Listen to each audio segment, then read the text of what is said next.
تخيل معايا كده، الساعة بترن، بتفتح عينك بالعافية، جسمك مكسر، دماغك لسه عايزة تنام، وأول فكرة بتيجي في بالك: يوه، أنا لازم أقوم عشان الشغل.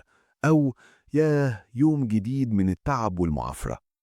بتدوز غفوة أو سنوز مرة واتنين، ولما بتقوم تجري وتلهف عشان تلحق ميعادك، وانت مشحون طاقة سلبية وقلق وتوتر.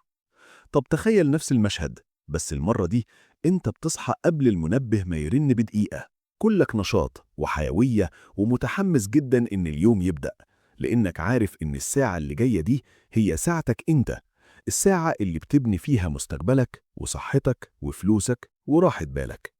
مش خيال علمي ولا كلام تنمية بشرية رخيص، دي تجربة عاشها واحد كان ميت حرفيا ورجع للحياة عشان يقول لنا السر ده. النهاردة هنتكلم عن الكتاب اللي غير حياة الملايين حول العالم، وحولهم من ناس عاديين ومحبطين لناس ناجحة ومؤثرة. كتاب الصباح المعجزة The Miracle Morning لهال إليرود. الكتاب ده مش بس هيقولك اصحى بدري، ده هيقولك تعمل ايه لما تصحى عشان تضمن ان حياتك كلها تتغير في 30 يوم بس. حضر كوباية القهوة بتاعتك وركز معايا جدا، لأن ال60 دقيقة اللي جايين دول ممكن يكونوا الفاصل بين حياتك اللي فاتت وحياتك اللي جاية. الفصل الأول: العودة من الموت. قصة هال إليرود. عشان تفهم الكتاب ده وزنه إيه، لازم الأول تعرف مين هو هال إليرود وليه كلامه ده مش مجرد نظريات. هال ما كانش راجل عجوز وحكيم قاعد فوق جبل، بالعكس، ده كان شاب في العشرينات ناجح جدا، شغال في المبيعات وبيحقق أرقام قياسية، وحياته زي الفل، لحد ما جت ليلة 3 ديسمبر سنة 1999. هال كان راجع من حفلة سايق عربيته الفورد موستنج الجديدة، مبسوط وفرحان، وفجأة الدنيا اتقلبت ضلمة. سواق شاحنة مخمور ماشي بسرعة 80 ميل في الساعة أو حوالي 130 كيلومتر دخل في عربية هال وجها لوجه. الحادثة كانت بشعة لدرجة إن المسعفين لما وصلوا لقوا هال ميت حرفياً، قلبه واقف لمدة 6 دقايق كاملة. تخيل، 6 دقايق في عداد الموتى. المسعفين عملوا مجهود جبار ورجعوه للحياة بأعجوبة، بس لما فاق في المستشفى بعد غيبوبة استمرت 6 أيام كانت الصدمة.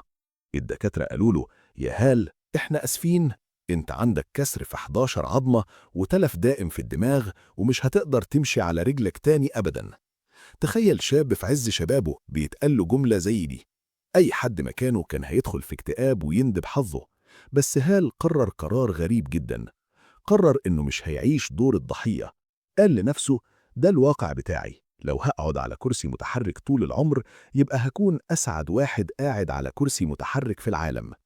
الغريب إن التسليم والرضا ده خلى جسمه يستجيب للعلاج بشكل أسرع من كلام الدكاترة، وبعد أسابيع من الألم والعلاج الطبيعي هال وقف على رجله تاني ومشي، ومش بس كده، ده رجع لشغله وحقق مبيعات أعلى من الأول بكتير.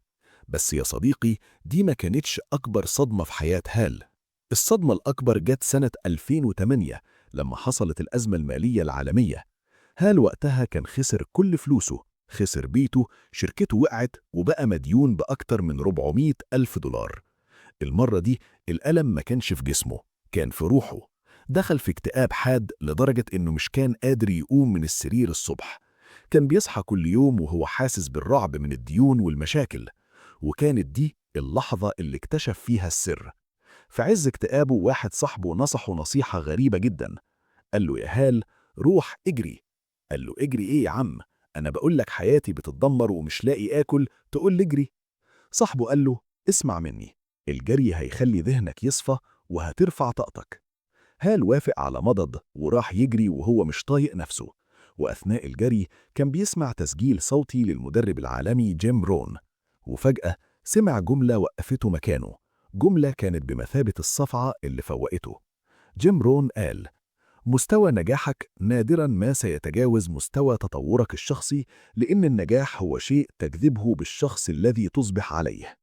هال وقف في نص الشارع وعقله بدأ يربط الخيوط ببعض. قال لنفسه: أنا عايز نجاح مستوى 10، أعلى حاجة، بس تطوري الشخصي، التزامي، علمي، عقليتي، عاداتي في مستوى 2 أو 3. عشان كده حياتي بايظة. عشان أنجح لازم أنا أتغير الأول. بس السؤال كان إمتى؟ انت عارف واحنا عارفين اننا كلنا مشغولين. بالليل بنبقى راجعين من الشغل مقتولين ومش قادرين نفتح عينينا. نص اليوم دوشة ومسؤوليات. مفيش غير وقت واحد بس هو اللي فاضي، وهو اللي محدش هيقطعك فيه، وهو اللي بيحدد شكل يومك كله. الصباح الباكر، قبل ما العيال تصحى، وقبل ما المدير يرن، وقبل دوشة العالم تبدأ. وقرر هال إنه يصحى الساعة 5 الفجر، مع إنه ما كانش كائن صباحي، وكان بيكره الصحيان بدري جدا. بس اللي حصل في أول يوم كان سحر. قبل ما أقولك هال عمل إيه أول ما صحي، لازم نسأل نفسنا سؤال مهم قوي بيطرحه الكتاب. ليه 95% من الناس مش راضيين عن حياتهم؟ وليه 5% بس هم اللي بيعيشوا الحياة اللي بيحلموا بيها؟ هل ال5% دول محظوظين؟ لا، السر في حاجة اسمها متلازمة المرآة الخلفية Rear View Mirror Syndrome. يعني إيه؟ يعني إحنا دايماً بنبص ورا، بنحكم على مستقبلنا بناء على ماضينا. بتقول لنفسك أنا عمري ما عرفت أصحى بدري، يبقى مش هعرف. أنا عمري ما كنت رياضي، أنا طول عمري علاقاتي فاشلة. بتفضل باصص في المراية الخلفية وشايف إنك عادي أو متوسط. عشان تخرج من ال95% وتدخل نادي ال5%، لازم تكسر المراية دي. لازم تبدأ تعمل حاجة مختلفة النهاردة عشان نتيجتك بكرة تكون مختلفة. هال إلرود بيقولك انت مكانك النهاردة بسبب الشخص اللي كنت عليه زمان، لكن المكان اللي هتروحه بكرة بيعتمد كلياً على الشخص اللي بتقرر تكونه من اللحظة دي. وعشان تكون الشخص ده لازم تخصص وقت كل يوم عشان تطور نفسك، والوقت ده هو الصباح المعجزة. الفصل الرابع: استراتيجية الاستيقاظ. ازاي اقوم من السرير اصلا؟ أنا سامعك وأنت بتقول يا عم الكلام حلو، بس أنا نومي تقيل والمنبه ده أكبر عدو ليا في الحياة، ولما بصحى بكون عامل زي الزومبي. ولا يهمك، هال إلرود ما كانش بيحب يصحى بدري هو كمان، وعشان كده عملنا خطة من 5 خطوات عشان تهزم زر الغفوة سنوز وتقوم فايق. خد يا سيدي الروشتة دي. 1. حدد نيتك قبل ما تنام. Set your intentions. آخر فكرة بتفكر فيها قبل ما تنام هي أول فكرة بتصحى عليها. لو نمت وانت بتقول ياه أنا هنام 5 ساعات بس، هصحى تعبان وميت، صدقني هتصحى تعبان وميت حتى لو نمت 10 ساعات. لكن لو قلت لنفسك أنا هنام 5 ساعات وده كافي جدا عشان جسمي يرتاح، وهصحى بكرة نشيط عشان أعمل كذا وكذا، هتصحى وانت عندك طاقة. الموضوع نفسي بنسبة كبيرة. 2. حط المنبه بعيد عنك. Move your alarm clock. حركة كلاسيكية بس فعالة.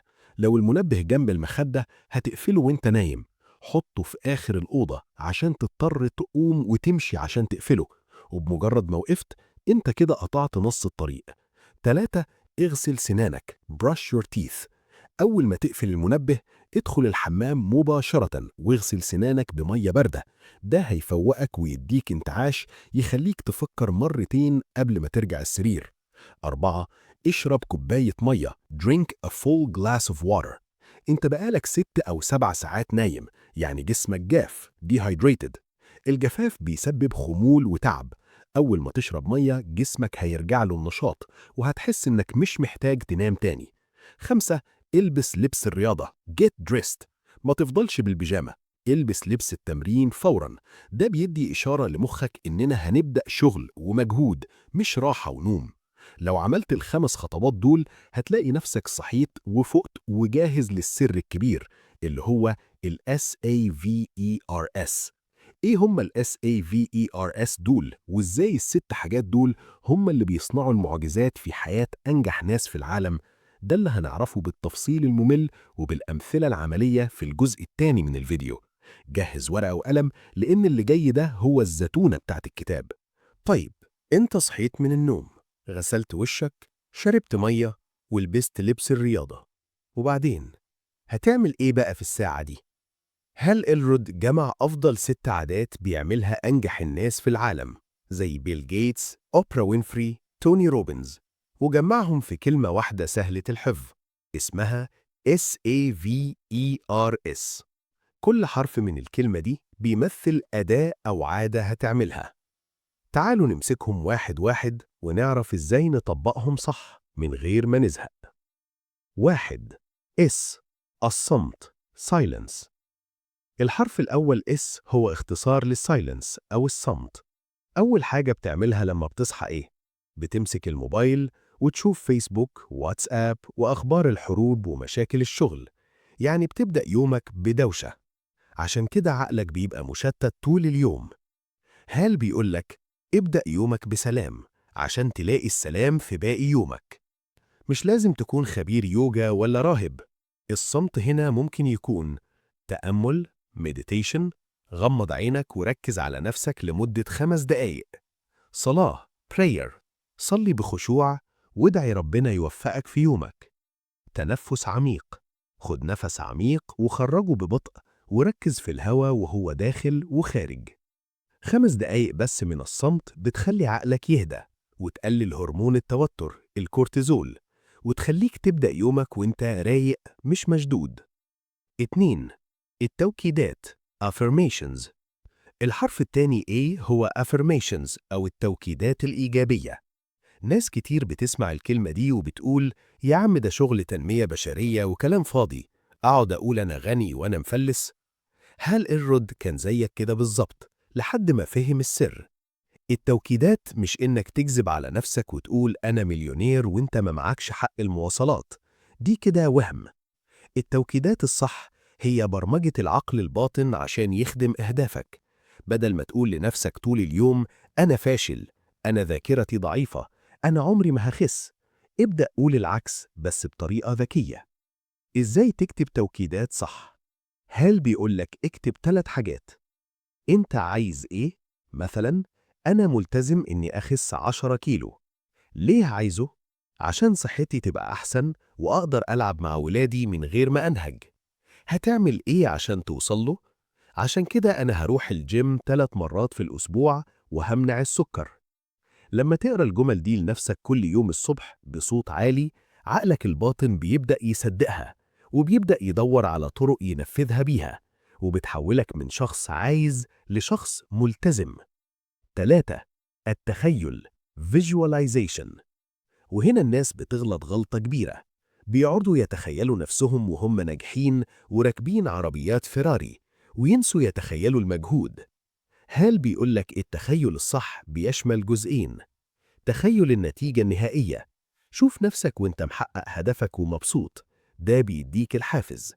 تخيل المسار الأهم، تخيل نفسك وانت قايم من النوم بتذاكر، تخيل نفسك وانت في الجيم بتعرق وبتتعب بس مكمل، تخيل نفسك وانت بترفض الأكل المضر وبتاكل صحي. لما تتخيل الخطوات الصعبة وهي بتعدي بسلاسة، عقلك بيستعد ليها، ولما تيجي تعملها في الحقيقة بتبقى أسهل بكتير لأنك شفتها قبل كده في خيالك. لاعبي الأولمبيات بيعملوا كده، بيتخيلوا المسابقة كاملة في دماغهم قبل ما يجروا فيها. 4. الرياضة exercise. طبعا انت بتقول هو أنا قادر أمشي عشان ألعب رياضة؟ الكتاب مش طالب منك تشترك في جيم ولا تجري ماراثون. المطلوب هنا هو تحريك الدم في جسمك. حتى لو هتعمل تمارين ضغط push ups لمدة دقيقة واحدة، أو شوية نط الحبل jumping jacks، أو يوجا بسيطة. الرياضة الصباحية بتعمل حاجة سحرية، بتضخ دم وأكسجين للمخ، فبتزود تركيزك ونشاطك أضعاف مضاعفة. هال بيقول لما بتلعب رياضة الصبح، انت مش بس بتبني جسمك، انت بتبني عقلك وبتحسن نفسيتك لباقي اليوم. 5. القراءة reading. القراءة هي التحميل السريع لخبرات ناس عاشوا قبلك بمئات السنين. عايز تبقى غني؟ اقرأ كتب عن الثراء. عايز تحسن علاقتك بمراتك؟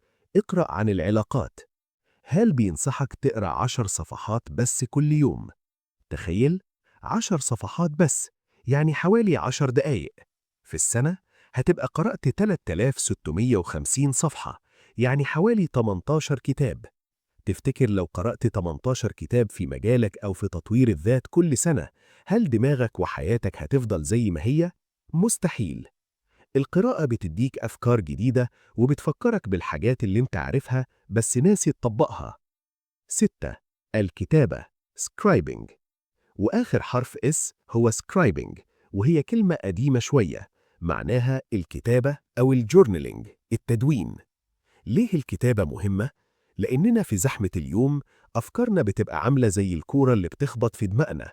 لما بتكتب أنت بتخرج الأفكار دي على الورق، فبتقدر تشوفها بوضوح.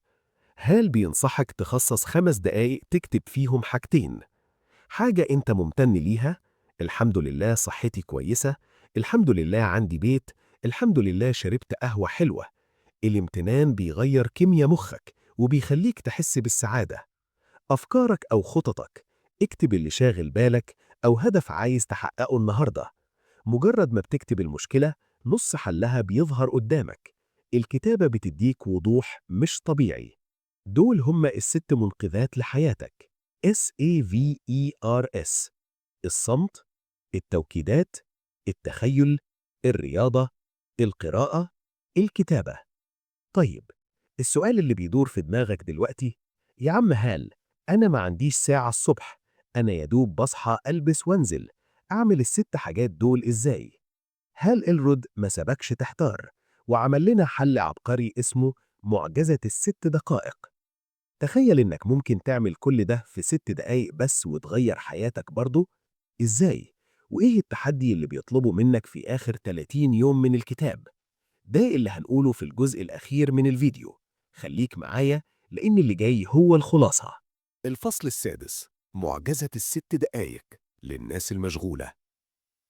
نيجي بقى للسؤال الأزلي: أنا ما عنديش وقت، أنا بصحى متأخر وبنزل أجري، أجيب منين ساعة كاملة؟ هل إلرود بيقولك ولا يهمك، حتى لو يومك مزنوق جدا أو صحيت متأخر، اوعى تلغي السؤال المعجزة، اختصره. هل عمل نظام اسمه معجزة ال6 دقايق. تخيل إنك في ال6 دقايق بس ممكن تشحن طاقتك لليوم كله. تعالوا نشوف الدقايق دي بتمشي إزاي. الدقيقة الأولى: صمت. بتصحى، تقعد على السرير، تاخد نفس عميق وتبتسم.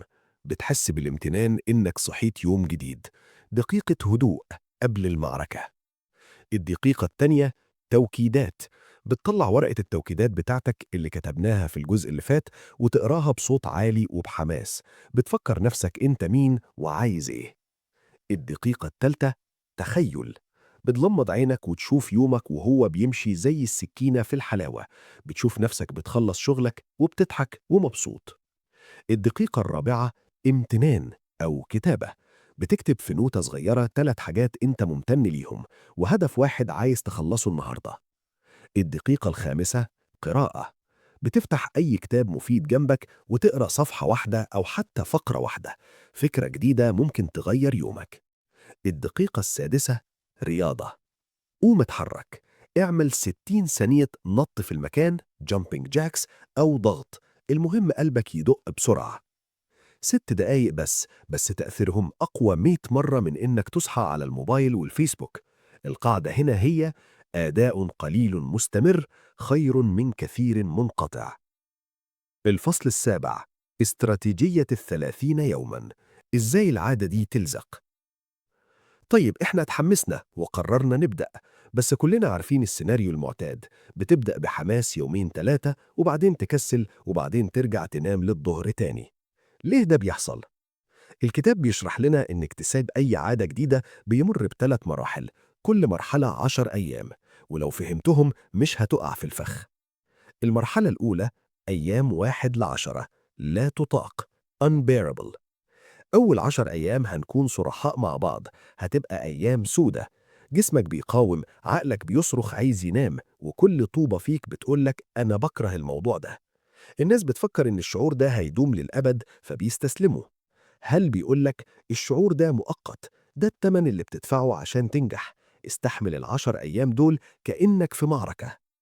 المرحلة التانية: أيام 11 إلى 20، غير مريحة، uncomfortable. هنا جسمك بدأ يتعود شوية بس لسه مش مرتاح، لسه بتعافر عشان تقوم من السرير، لسه محتاج انضباط. المرحلة دي خطيرة لأن الحماس الأولي بيكون راح والتعود لسه مكملش. هنا بيحصل الانتكاس. لو كملت هنا انت عديت الخطر. المرحلة الثالثة: أيام 21 إلى 30، لا يمكن إيقافها، unstoppable. دي بقى الجايزة. في الأيام دي العادة بتتحول لهوية، جسمك بيصحى لوحده قبل المنبه، بتبدأ تحس بالمتعة في الطقوس دي. الناس اللي بتقول إن العادة بتتكون في 21 يوم غلطانين. ال21 يوم بيخلوك تتعود، لكن ال10 أيام الأخيرة لحد يوم 30 هم اللي بيخلوك تحب العادة دي وتثبتها. عشان كده التحدي اللي بطلبه منك النهاردة مش إنك تجرب يوم، التحدي إنك تصمد 30 يوم، لإنك لو عديت ال30 يوم مبروك عليك النسخة الجديدة من نفسك. في آخر الكتاب هال بيأكد على حاجة مهمة جدا: الصباح المعجزة مش قالب طوب. يعني إيه؟ يعني افصلوا على مقاسك. مش بتحب القراءة؟ اسمع فيديو مفيد. بتشتغل شيفت مسائي وبتصحى الظهر؟ يبقى صباحك هو أول ما تصحى، حتى لو الساعة 2 العصر. عايز تركز على الرياضة؟ خلي الرياضة 30 دقيقة وباقي ال SAVRS في 10 دقايق. المهم إن أول ساعة في يومك تكون ملكك أنت، مش ملك لمديرك ولا لعيالك ولا للسوشيال ميديا. ساعة بتشحن فيها طاقتك عشان تقدر تدي للي حواليك. انت مش هتقدر تصب من كوباية فاضية، لازم تملى الكوباية الأول. كتاب الصباح المعجزة مش مجرد كتاب عن الصحيان بدري، ده كتاب عن قوة البدايات. إزاي بداية يومك ممكن تحدد مصير حياتك كلها. الحياة قصيرة جدا عشان نعيشها متوسطين أو تعبانين أو محبطين. انت تستحق انك تصحى كل يوم وانت عندك شغف وهدف، والسر كله في الساعة دي. سؤالي ليك النهاردة ومحتاج أشوف إجابته في التعليقات: هتبدأ من بكرة؟ ومين مستعد يقبل تحدي 30 يوما ويكتب لنا تجربته؟ اكتب لي في التعليقات: أنا قبلت التحدي، عشان نشجع بعض. أتمنى يكون الفيديو ده هو الإشارة اللي كنت مستنيها عشان تغير حياتك. مجهود كبير جدا اتبذل في تلخيص الكتاب ده عشان يوصلك بالشكل ده، فأقل تقدير ممكن تقدمه هو إنك تعمل لايك للفيديو وتعمل شير لواحد صاحبك نفسه يغير حياته بس مش عارف يبدأ منين. ولو لسه مش مشترك في القناة، اشترك واضغط على الجرس عشان لسه عندنا كتب كتير وأسرار كتير هتغير تفكيرك. شكرا لوقتكم، وصباحكم معجزة بإذن الله. سلام.